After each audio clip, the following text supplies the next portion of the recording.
Hi అండి, అందరికీ నమస్కారం. Quick and tasty carrot rice ఎలా తయారు చేసుకుందామో చూసేద్దామా.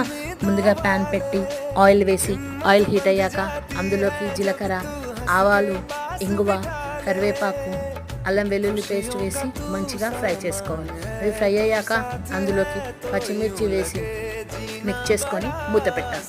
తర్వాత ముందుగా కట్ చేసి పెట్టుకున్న ఆనియన్స్ వేసి కలుపుకొని ఉప్పు వేసి మిక్స్ చేసుకొని ఒక 2 minutes మగ్గనివ్వాలి. తర్వాత అవి మగ్గిపోయిన తర్వాత అందులోకి ముందుగా గ్రేట్ చేసి పెట్టుకున్న క్యారెట్ తురుము వేసి మంచిగా మిక్స్ చేసుకొని పసుపు వేసి మూత పెట్టుకొని క్యారెట్ మగ్గేంత వరకు ఉంచుకోవాలి. క్యారెట్ మగ్గిన తర్వాత అందులోకి ముందుగా కుక్ చేసి పెట్టుకున్న రైస్ని వేసి మొత్తం క్యారెట్ మిక్స్ అండ్ రైస్ అంతా కలిపేలా కలుపుకోవాలి. తర్వాత అందులోకి లాస్ట్లోకి కొత్తిమీర వేసి కలుపుకొని స్టవ్ ఆఫ్ చేసుకుంటే అంతే. Emmy and tasty carrot rice